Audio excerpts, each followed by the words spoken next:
Hollywood, 1939.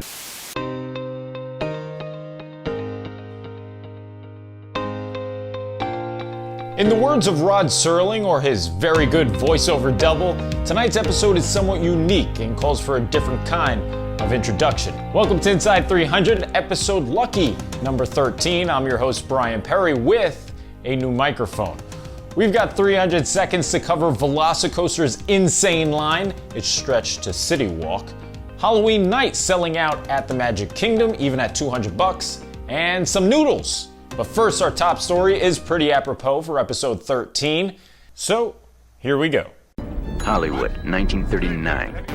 All right. So let's say you're making a list of the rides you most want to evacuate halfway through. You know, to get a one-of-a-kind peek behind the Disney magic. What are you picking? I'm thinking Spaceship Earth, Dinosaur, and Splash Mountain are pretty high up on my list, but Tower of Terror at Hollywood Studios ranks at the very top. Having the opportunity to see a different side of the legendary attraction is always intriguing, and now thanks to Expedition Neverland on TikTok and YouTube, we've got a crystal clear look into the fifth dimension, with the lights on. So let's dive in.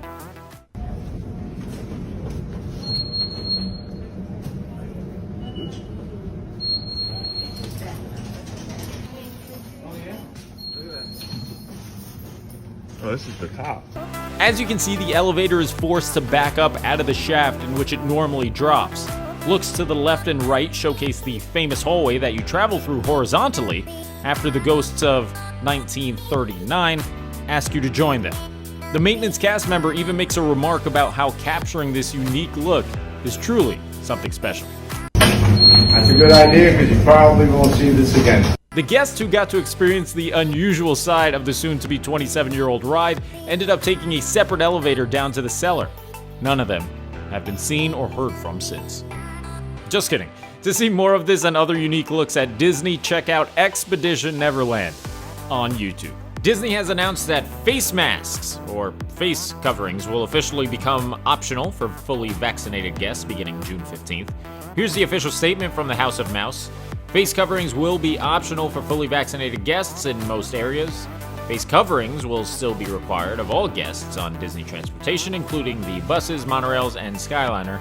While we will not require proof of vaccination, we expect guests who are not fully vaccinated to continue wearing face coverings in all indoor locations and upon entering and throughout all attractions and transportation. The Velocicoaster is open to the public. After utilizing soft openings for quite some time, the brand new thrill ride is fully operational.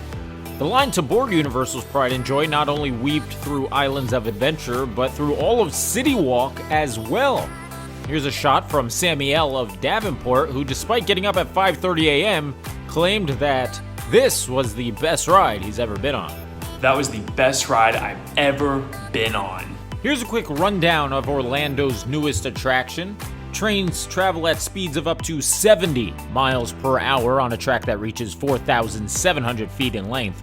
For comparison, Hollywood Rip Ride and Rocket goes 65 miles per hour with a track length of only 3,800 feet. The Velocicoaster becomes the sixth coaster in Islands of Adventure's storied history, following the Incredible Hulk, Pteranodon Flyers, Flight of the Hippogriff, Hagrid's Magical Creatures Name is Too Long Adventure, and the gone but not forgotten Fire and Ice Dueling Dragons / Dragon Challenge Coaster. The fact that they didn't have to replace a legendary ride in Universal fashion is already a win.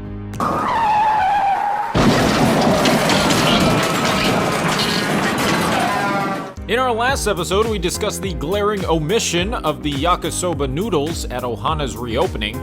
Twitter was furious, demanding answers, and a petition was even created to bring them back. Well, ask and you shall receive. Disney Parks shared that the noodles will be returning via their TikTok account. Take a look for yourself. Disney's Polynesian Village Resort, home to these beauties and our beloved Ohana. Look at that view. Hello, view. And hello to your favorites, because they're back. Wait, the noodles? The noodles! You can gobble down the noodles and the shrimp casserole beginning July 9th. Disney's looking at all of us and laughing as we were booing the Boo Bash prices, claiming they were a little on the expensive side because precisely 142 days prior to October 31st, Halloween night is sold out for the new fall-time event. Priced at an eye-opening $200, tickets had gone on sale to Disney Resort guests on June 8th. On June 15th, tickets will go on sale to the general public for every event night other than Halloween. For those unaware, Boo Bash will replace Mickey's Not So Scary Halloween Party at the Magic Kingdom later this year. Epcot's Jumping Waters are back in business after being shut off since the beginning of the pandemic.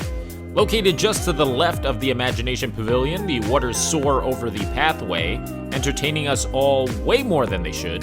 But in all seriousness, the fountain area is one of the best and quietest places in the entire park. It still resembles the early days of Epcot and dates back to the mid-80s. And that's going to do it for episode 13 of Inside 300. If you like what you saw, be sure to subscribe and click that bell icon so you're notified every Tuesday, Thursday, and Saturday morning when we go live with new episodes. I'm Brian Perry. Thanks again for watching, and as always, Thank you for flying Star Tours. Bye-bye.